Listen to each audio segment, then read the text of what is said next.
Central 3. Em 3 de setembro de 69, a seleção brasileira foi ao Mineirão enfrentar o Atlético Mineiro. O time nacional, com o cruzeirense Tostão ao lado de Pelé, Gerson e Edu, não tinha um camisa 9 de ofício, aquele centroavante clássico. O Atlético tinha. Dario José dos Santos, 23 anos, mais conhecido como Dadá ou Dadá Maravilha, enfrentou a seleção de seu próprio país não só como um homem que faz o seu trabalho, mas como quem quer plantar dúvidas no técnico com o cargo máximo no futebol do Brasil. Naquele 3 de setembro, quem ocupava esse cargo era João Saldanha, um jornalista de personalidade explosiva. 9 meses depois, na Copa do Mundo no México, João estava fora, Dadá dentro. Aos 20 do segundo tempo, no gol à direita das câmeras, Dadá, com a camisa vermelha da seleção mineira que vestiu o Galo naquela noite, fez um dos mais de 60 gols que marcaria naquele ano. Era o 2-1, o gol da vitória do Atlético. Sua comemoração, exultante, dando socos no ar feito um Pelé, denunciava seu desejo de mostrar o quão decisivo ele poderia ser. Dadá era uma máquina de fazer gols e a revista Placar, criada no começo de 70, colocou na sua capa em março uma fala de Dario: "Eu sou o homem da camisa 9. Mas ao abrir a revista e chegar na matéria, lá está a manchete: Dario é o preferido do presidente da República. E é aqui que a história oferece 2 caminhos distintos. Vamos passear por eles. Amarela Ouro é uma série de histórias da seleção brasileira de futebol em Copas do Mundo, semanalmente no seu tocador até o Mundial de 2026. Eu sou Paulo Júnior, o podcast é uma produção da Central 3 e esse é o episódio de número 9. Dadá, jogador do presidente?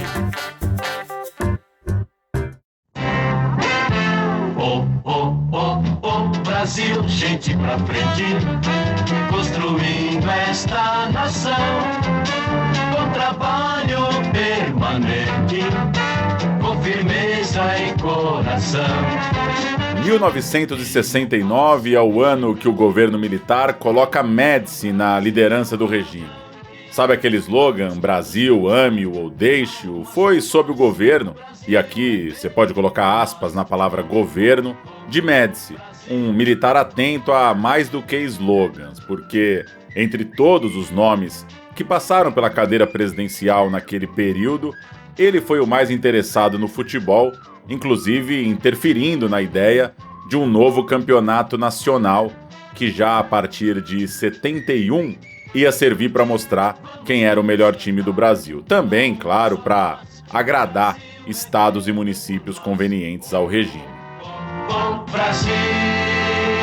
O Brasil, campeão de 58 e 62, não tocou exatamente os militares, o golpe acontece em 64 e o time fracassa no Mundial de 66. Aí chega o time de 70, que só tem vitórias nas eliminatórias, com encanto, eficiência, Pelé na sua possível última dança, e Pelé, que aliás, naquele ano de 69, marcou seu 1000º gol, o que trouxe para ele ainda mais carga mitológica. Médici, claro, se beneficiou da proeza do jogador do século e recebeu o rei em Brasília. O Palácio do Planalto vive um dia diferente. O maior atleta mundial do futebol, Pelé, é recebido pelo presidente Médici, que também é um entusiasta desse esporte. Com afabilidade, o presidente palestra com Pelé, colhendo impressões do craque de sua fabulosa carreira nas disputas nacionais e internacionais, até a proeza do seu 1000º gol. A estadia de João Saldanha na CBD, surpreendente, totalmente fora do molde, ele era um opinador, não era um profissional da bola, durou quase um ano. Sua estreia acontece em abril de 69 e o ataque do time tem Dirceu Lopes, Jairzinho, Tostão e Pelé. Já um time sem centroavante, de fato, como o Zagallo ia fazer na Copa. Naturalmente, um time sem Dadá, E naturalmente, num futebol de desenhos tão ofensivos, o público, o torcedor, a princípio, duvidava de um time sem um 9. Só para fazer um registro de outras Copas, em 58 tem Vavá, o homem-gol do Brasil naquela campanha que marcou ao longo do ano 50 vezes. Ele começou a temporada no Vasco e acabou no Atlético de Madrid.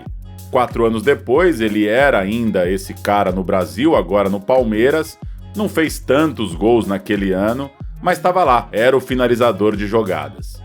Dali em diante, esse exercício perde um pouco a graça porque a gente tem Pelé, né? Naquele momento, ele já tem 500 gols na carreira com só 20 e poucos anos e você não precisa tanto de um número 9 quando o 10 é o Pelé. Mas claro que o homem-gol sempre é assunto numa Copa do Mundo, né? Nas lesões de Reinaldo, de Careca, no espaço para Roberto Dinamite, na ida de Serginho, nos tempos de Romário, depois de Ronaldo. E é nessa mesa de artilheiros que uma cadeira é ocupada meio que injustamente na beirada, sem conforto, porque ao invés do Dario se sentar tranquilamente, relaxar, a conversa de bola lá em 70 tirou em parte isso dele. Dadá foi o jogador que não teve o direito de se sentir convocado por mérito próprio. Um corpo estranho, uma adesão imediata da torcida e da mídia, ou um personagem cujo carisma já existia. Ele chegou em Minas, em Belo Horizonte, como um corpo totalmente estranho. Literalmente um corpo estranho. Todo torto, engingonçado, grande, matando bola na canela e perdido dentro de campo. A gente ouve o Afonso Alberto, um jornalista mineiro que viu Dadá chegar, começar e conquistar as pessoas na cidade em 69. E o Dario ganhou uma projeção muito grande na mídia porque ele fazia gols. Os gols mais bonitos que vocês podem imaginar e os gols mais esquisitos que vocês também podem imaginar. E o Dario, ele tinha uma particularidade porque dentro dos vestiários, ele prometia para os seus companheiros que iria fazer gols. E na maioria das vezes, quantos gols faria? E não é que o Dadá cumpria a sua promessa? Ele foi totalmente fora da curva. Então tá aí, Dadá não é exatamente um filho de Belo Horizonte, né? Ele não ganhava essa grande proteção bairrista de véspera. Chegou jovem, pouco tempo antes, já no meio do ciclo, em 68, vindo do modesto Campo Grande. Também não chegou com status de craque, nem com a certeza de que ia dar em grande jogador. Pelo contrário, era uma aposta assinada sobretudo por um cara chamado Jorge Ferreira, que numa viagem ao Rio de Janeiro para olhar outro jogador, tropeçou nos encantos de Dadá e mudou de rota. Dadá, então, é um coadjuvante de outro cara numa jornada de bola no Maracanã e acabou indo parar no Mineirão. 22 meses depois, ele era assunto, era um nome a se considerar de fato numa seleção excelente, espetacular, sim, mas sem alguém com suas características.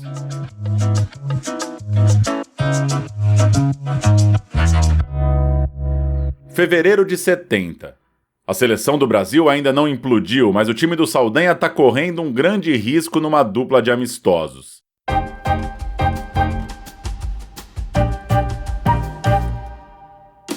Pega a Argentina no Beira-Rio e no Maracanã, e a pressão tá grande. Perder a essa altura tá proibido, jogar bem às vésperas da Copa parece essencial. João Saldanha dá a camisa 9 para Dirceu Lopes, e a crítica tinha um temor fundamental, que o Pelé se tornasse um jogador menos participativo, meio paradão na área, como se fosse um centroavante que o time não teria. Isso, para a crítica, seria um pecado, um desperdício do talento do rei. Vale lembrar que no Santos, Pelé teve em Coutinho a sua dupla perfeita, e aí você se pergunta, cadê o Coutinho? É, de fato, uma pergunta comum na história da seleção. Pois bem, o joelho direito do Coutinho o tirou, naquele momento, da corrida por uma vaga na equipe e, em plenas condições, talvez saísse na frente da concorrência, mas não foi o caso. Também não deu certo o amistoso duplo. O Brasil perdeu no Beira-Rio, ganhou sem empolgar no Maracanã e a gente já está em 9 de março. Dali 8 dias Saldanha vai ser demitido. Entre as duas datas, a revista Placar ouviu Ernesto dos Santos, um nome que não é assim tão famoso, mas é um cara respeitado lá dentro. Ele era um olheiro, um observador técnico do Brasil no bicampeonato, nas campanhas de 58 e 62. Chamado a falar, falou: é preciso um ponta de lança ou a escola europeia vai nos dominar. E aí, além de prever problemas, ele deu nomes para a solução. Achava que o time podia ter César, Roberto, Claudio Miro, Toninho ou Dadá. A maior certeza que o Ernesto tinha era de que um time com Pelé e Tostão juntos, sem um 9-9 mesmo, não ia dar em nada. Pelé, Tostão, Pelé. Here is Tostão, looking to put a cherry on top. Pelé, around the keeper. This is audacious from Pelé. And just wide in the end. Well, have you ever seen anything quite like that in your life? No centro vai Tostão, assustou, centro Pelé, agora é! Agora é! Agora é! 3-1 Brasil! Pelé!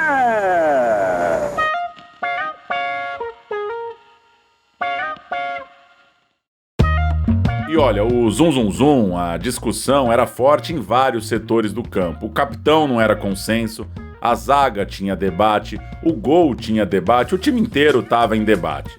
O nosso aqui, claro, atende por Dadá, e ele entrava na prancheta, no radar da seleção, como atesta o jornalista Chico Maia, que viveu aquela onda na época. Poxa, um jovem atleticano, criança, que via o Cruzeiro ganhando, Darío era a nossa paixão.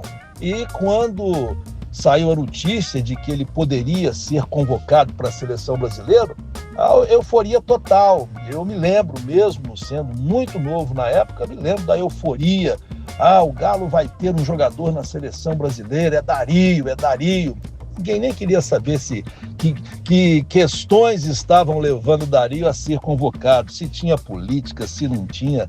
Darío era o maior ídolo da torcida atleticana, o povão atleticano, a massa atleticana. Ele ainda não seria convocado tão cedo, não com o João. E nós teremos assim muitas surpresas, ô Saldanha?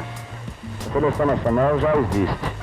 Quem me conhece, quem me ouviu falar ou me leu, não vai ter surpresa não. Que João Saldanha não sentava à mesa dos milicos numa conversa sobre os rumos da humanidade, do Brasil, isso tá claro. Tinha ali uma inusitada relação, um equilíbrio meio que no fio da navalha desde sempre, parecia pronta para dar errado no primeiro desagrado de alguma das partes. E a poucos meses da Copa, João Saldanha, pressionado com o desempenho ruim contra a Argentina, com tudo que envolve uma Copa do Mundo, entrou no seu momento, e aí a gente pede perdão pelo inglês desnecessário, pela ironia, mas é um momento prime do Saldanha.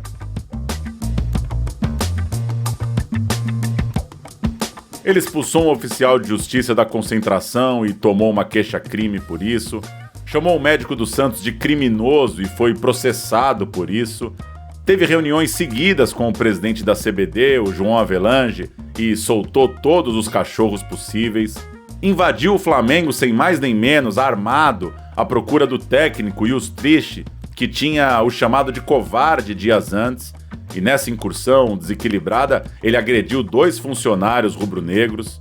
E aí, quando o jornalista Lazier Martins foi apurar mais tarde o que aconteceu no Flamengo, o Saldanha foi lá e tentou agredi-lo também.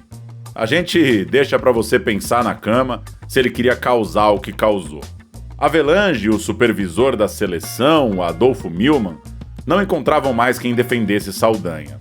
Lídio Toledo e Chirol, responsáveis por preparação médica e física, por exemplo, já se diziam fartos do chefe. Antônio do Passo, que era o chefe da comissão, também não tinha mais argumentos. Considerando tudo isso, será que dá pra dizer que o Saldanha só caiu porque pensava diferente, porque era contrário ao regime militar? Ou, mais ainda, até onde ele cai porque o presidente da República gosta e exige Dadá Maravilha no time? Uma certeza a gente tem: João Saldanha não queria cabeludo. A seleção sou radicalmente contra. Não dá. Por exemplo, num dia de vento, um cara dirigindo automóvel, um cabeludo, nos olhos tem que fazer assim. A bola vem, tem que fazer assim. Nos crioulos, Black Power, com aquela grama daquele tamanho, aí abaixa, diminui, eles perdem a conta da bola. Já viu o Zequinha na frente do gol, dá uma cabeçada, amorteceu aquilo no Black, na grama, e o goleiro pegou assim. Agora, se pega num coco bem raspadinho, eu tô falando do ponto de vista técnico. Agora, se eles gostam, faz umas perucas aí, ajeita, trouxe na hora do serviço, usa uma ferramenta, na hora do rebolado usa outra, compreendeu? Outra certeza temos também, ele tinha clareza de opinião sobre o Médici, como disse depois no Roda Viva. Eu considero o Médici o maior assassino da história do Brasil. Então, vocês vão ver que não há de ser muito airoso que eu posso falar. O Darío teve a petulância de dizer ao presidente da República, por vias travessas, que ele nunca tinha visto o Darío jogar e que era fácil de provar, que o dia que o Darío jogou ele estava em outro lugar. E isso era fácil de provar.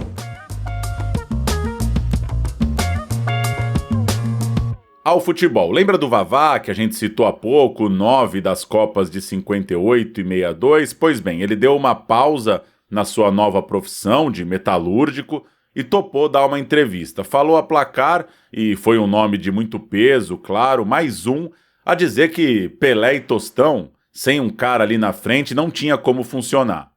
E ele falou, é falsa a imagem de que o homem de área é um jogador burro, que não raciocina. De forma indireta, o Vavá está defendendo o Dadá daquela crítica que mais faziam ao seu futebol. E já que abrimos aspas, vamos abrir mais uma, agora ao próprio Dadá Maravilha, ainda na reta final de Saldanha como técnico. Joguinho curto não resolve o problema, eu gostaria de mostrar ao Saldanha que tenho razão. Eu jogo para fazer gols, mas Saldanha não quer me dar essa oportunidade. Se tivéssemos um centroavante contra a Argentina, não perderíamos o jogo. E se for convocado, farei os gols que o Brasil precisa na raça, como o Vavá em 58. Boas palavras, mas esse lobby agora, tanto em cima dele, quanto de César Maluco ou de Cláudio Omiro, não valiam de mais nada. João Saldanha caiu. E o lobby de Médici? A gente falou com o autor da biografia do João, André Ike Siqueira. O episódio Darío, Dadá, peito de aço, como chamava o locutor Valdir Amaral, foi certamente um dos episódios mais controversos do período do João Saldanha enquanto técnico da Seleção Brasileira de Futebol. E qual que era o problema, André? O João não tinha nada contra o Darío, gostava do Darío, achava o Darío inclusive um personagem engraçado e tudo mais, que era bom jogador, só que não era uma das feras dele. Não há assim uma publicação limpa, cristalina, onde Médici se senta à frente de um repórter e conversa sobre futebol a ponto de opinar sobre preferências para a posição. Era um governo pouco disposto a esse tipo de conversa, afinal. Mas temos, a partir de fontes diversas, a convicção de que sim, Médici, que gostava de futebol e torcia para o Grêmio, era fã do camisa 9 do Galo. A mais do que famosa fala de João Saldanha, nem eu escalo os ministérios dele e nem ele escala o meu time, se dá por uma indagação da imprensa, não exatamente por uma fala oficial do então presidente. Durante muitos anos depois de 70, setores da imprensa disseram que ele nunca havia dito essa frase, que ele nunca havia respondido ao presidente Médici dessa maneira. E quando eu fui lançar o meu documentário João Saldanha lá em Porto Alegre, durante um programa da RBS, no intervalo o apresentador me disse, olha, nós vamos fazer uma surpresa para você agora, na volta do break.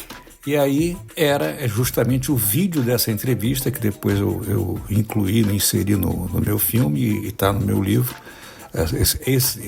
esse texto. Né? O que o João dizia? Que ele foi provocado por isso. O Médici nunca falou, ninguém tem essa frase do Médici, esse desejo do Médici. Não existe entrevista, não existe nada do Médici, só que a imprensa ficou reverberando isso o tempo inteiro. Também não dá para cravar que essa célebre frase, verdadeira, mas pouco educada com o líder do país, teria contribuído decisivamente para sua demissão. Não há, assim, uma clara relação de causa e consequência, ainda mais diante de tantas coisas que aconteciam ao redor de um personagem já bem desgastado, como o então treinador do Brasil. E aí que tá uma coisa ruim, né, mas inevitável, da comunicação de massa. Quando alguma coisa é suficientemente difundida de forma orgânica entre as pessoas, circulando naturalmente, a verdade que não pode ser comprovada já não importa tanto. O carimbo bate na testa de alguém e ficou para a história esse eterno ruído. O ruído de que Dadá só ganhou uma chance na seleção porque um presidente de uma ditadura exigiu seu nome. Eu confesso que é o momento mais triste da minha vida quando eu escuto essa mentira e os repórteres fazem questão de fazer essa pergunta, que o Médici me convocou. Quero dizer que eu sou super agradecido ao Médici porque ele falou que eu tinha de ser convocado porque era o maior centroavante do mundo. E realmente eu era, na época. Eu era o jogador que fazia mais gol no mundo. Estava numa fase que a bola batia na minha bunda e entrava. Então eu fico chateado, porque eu fiz tantos gols, fui o jogador que fez mais gols naquele ano, e de repente os caras falaram que foi o presidente. Esse foi o Dadá numa entrevista para o programa Os Canalhas. A gente vai ouvir o André Ike Siqueira, de novo biógrafo do Saldanha, para dar um olhar sobre tudo que acontecia com o João naquele momento. O João passou a ser um problema de Estado. E aí começaram a desestabilizar o João. Todo mundo sabia que tinha pavio curto e também tomava remédios por conta dessa questão do pulmão desde muito tempo, e eram remédios complicados que, enfim, de vez em quando davam umas desestabilizadas realmente emocionais nele. Paralelo a isso, eu imagino alguns jogadores também que ele vivia um certo conflito de estar ali no meio de uma comissão técnica com vários militares, né, indicados para pessoal de preparação física, tirando o Parreira, que não era militar, o restante era todo militar. Então o Tostão mesmo disse, eu ficava olhando ali a concentração e tal, e ele o Tostão dizia, acho que esse negócio não vai dar, em algum momento isso não vai dar certo, o João, com esses militares aqui não, isso não vai dar certo em algum momento. E tinha então mesmo algum tipo de pressão do João Havelange, por exemplo? Quando o João é convocado, até para surpresa de muita gente, convidado pelo João Havelange para dirigir a seleção, muita gente ficou espantada, né? Mas o João era o maior crítico. Então a tese de vários jornalistas, de várias pessoas na época, é que o Havelange usou o convite, na verdade, para queimar o João, achando que o João não ia dar certo na seleção. Só que o João deu certo na seleção. E aí, depois que classifica, o João vai para o México, e a gente está vivendo, estamos falando, um período duríssimo da ditadura militar no país, com várias prisões, tortura, sequestros, enfim, assassinatos, né, de companheiros do João e de gente da esquerda, que não era do Partidão, mas era de outras agremiações de esquerda. E o João vai para o México para escolher, com a comissão técnica, escolher local de concentração, né, campo de treinamento, aquelas coisas todas de pré-Copa. Né, e levou uma pilha de documentos provando que denunciando que havia tortura no Brasil e tudo que estava acontecendo aqui, né, de repressão. E soltou isso para os correspondentes estrangeiros. E é evidente que isso foi uma bomba. Caiu em Brasília como uma bomba, porque assim, os militares usavam o futebol, queriam usar o futebol, o sucesso do futebol, porque os estádios voltaram a lotar e a vibrar com as grandes exibições da seleção do João, né, as feras do Saldanha. E o governo tinha todo um marketing ufanista, né? Brasil a meu deixo, e Brasil para frente, aquelas coisas todas, e queria usar o futebol.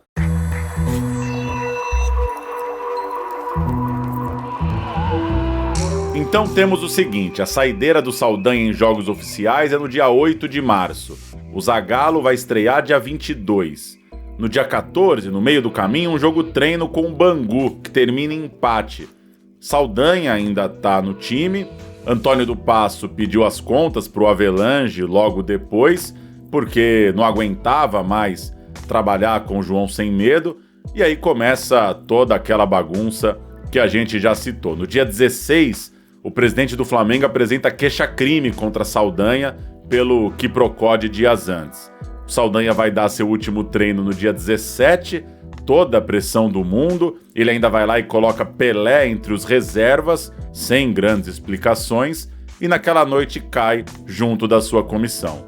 Chirol assume o treino para o dia 18, e naquele mesmo dia, Otto Glória e Dino Sani, técnicos badalados, são ouvidos como candidatos a assumir a seleção, mas é Zagallo, numa conversa dentro de um carro, não num escritório ou algo do tipo, que aceita o convite mais importante de sua vida, vira técnico da seleção em traços de informalidade e urgência.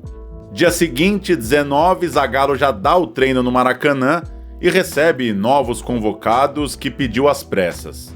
Félix, Leônidas, Roberto, Arilson e o Dadá. E o Zagallo entra e pede algumas convocações, né? Pede para convocar o Félix, do Fluminense, o goleiro, o zagueiro Leônidas, que era do Botafogo, o atacante Roberto Miranda, que também era do Botafogo. O Zagallo era treinador do Botafogo, que era um timaço, né?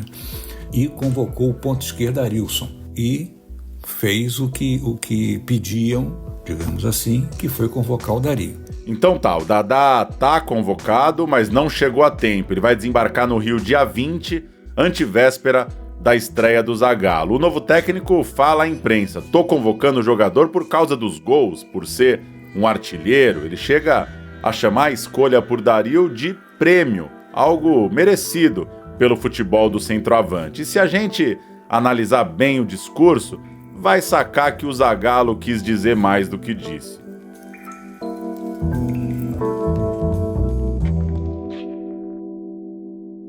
E aí o Brasil entra em campo dia 22 para fazer 5-0 no Chile. Enquanto isso, João Saldanha escreve um artigo bombástico, ressentido também, e o próprio governo nacional promete uma devassa na CBD com ou sem taça.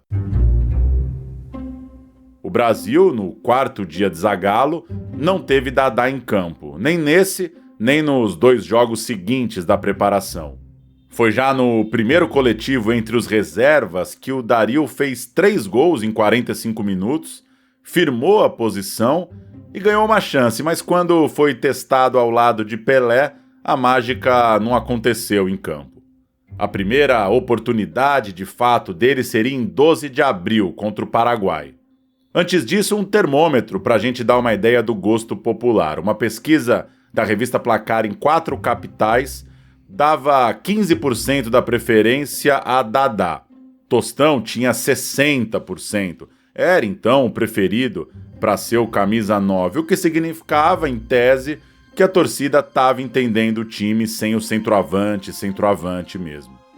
Aí, numa hipótese prevista na pesquisa, quando pegasse seleções europeias, em tese mais fortes fisicamente, a preferência pelo Dario subia um pouco, de 15% a 19%. Mas também sua base eleitoral era mineira, em Minas também estavam os fãs do Tostão, então parecia claro que o Dario não tinha exatamente um posto de primeira preferência. Havia nessa pesquisa o Roberto, 9 do Botafogo, e aqui cabe um lembrete. Sabe essa estreia do Zagallo dias atrás? Pois bem, o Roberto foi com a camisa 9 titular e marcou 2 gols.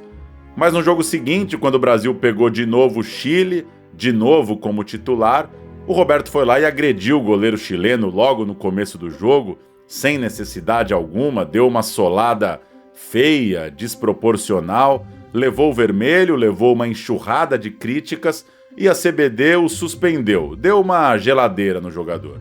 Sem essa solada, talvez a história do Dadá na seleção podia ser diferente. É que o caminho da oportunidade chegou depois daquele cartão vermelho que deixou o Zagallo com um pouco de dúvida. Dario estreia em outro 0-0 contra o Paraguai, faz um bom primeiro tempo, cria algumas chances, perde brilho também ali preso no meio da zaga paraguaia, à medida que o jogo vai tendo cara de fato de 0-0. Depois, de novo com a camisa 9, aí marcou, fez 2 gols no 3-1 diante da seleção mineira, e olha que ironia, agora ele tá jogando do lado do time nacional e ali Zagallo gosta de vez. Acontece que titular ele não foi mais. O Roberto, de volta do gelo depois da agressão, Vestiu a 9 no 0-0 com a Bulgária, jogou mal, foi meio que pro fim da fila também, e Darío entrou em campo no decorrer dos 3 amistosos seguintes. 2 vezes substituiu Tostão e 1 vez entrou no lugar de Pelé. O recado estava claro, pro Zagallo, o Dadá podia ser uma arma lá pro decorrer do jogo. Porque essa é a composição final e a história a gente já conhece. Zagallo acomodou os melhores jogadores do país, os mais técnicos, e bancou Tostão no time, ainda que com dúvidas depois da cirurgia nos olhos. Darío não deixou de ver seu nome associado àquela opinião elogiosa do presidente, mas a sua entrada no avião que foi ao México é uma história com começo, meio e sim, merecimento. Numa nova pesquisa às vésperas da Copa, Dadá tinha 31% dos votos na hora de se escolher as 2 vagas do ataque. Bem menos que Pelé e Tostão, é verdade, mas consideravelmente na frente de Roberto. Darío e Wagner. Darío vai sozinho. Caminha Darío. Darío atira e gol! Gol do Atlético! Darío!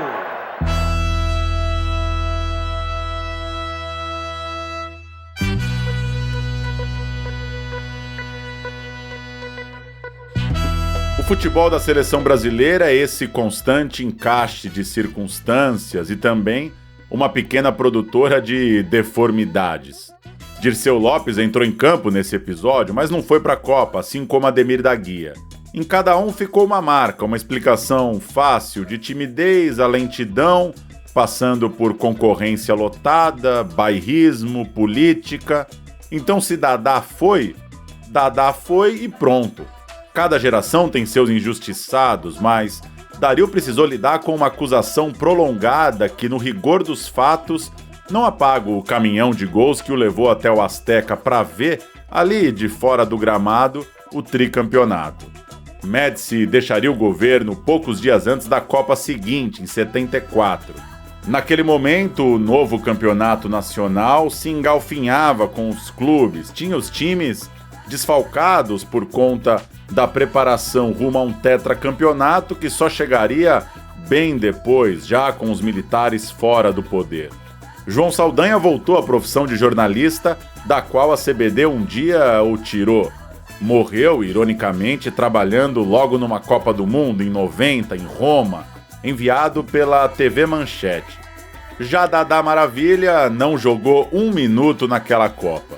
É que tudo deu tão certo ofensivamente naquele time, a máquina estava tão calibrada que o camisa 9 de ofício, esperando no banco, ficou aguardando um momento de desespero, uma necessidade. Isso nunca chegou. Fez quase 600 gols na carreira e pela seleção, só aqueles 2 contra a seleção mineira. Esse episódio entrevistou os jornalistas Afonso Alberto e Chico Maia, além do escritor André Ike Siqueira. Foram utilizados áudios do Arquivo Nacional, da TV Cultura, da Globo News e do UOL Sport. Amarela Ouro, histórias da seleção em Copas do Mundo, ainda tem Caio Belandi nas pesquisas e roteiros, Luan Alencar na edição, Mari Vantini e Thiago Rabelo na produção de entrevistas, Lyndon Johnson na direção de arte e Cirilo Dias nas redes sociais. Eu, Paulo Júnior, faço a locução e a direção geral, Domênica Mendes é a gerente de operações e a produção executiva é de Rodrigo Borges. A Central 3 é uma empresa da F451 Mídia. Você segue em @Central3, tudo junto e por extenso, e nos ajuda muito indicando os episódios para sua turma que gosta de futebol, de histórias e de podcast. Também nos ajuda dando 5 estrelas na avaliação do seu tocador. A gente se encontra no próximo episódio. Até lá!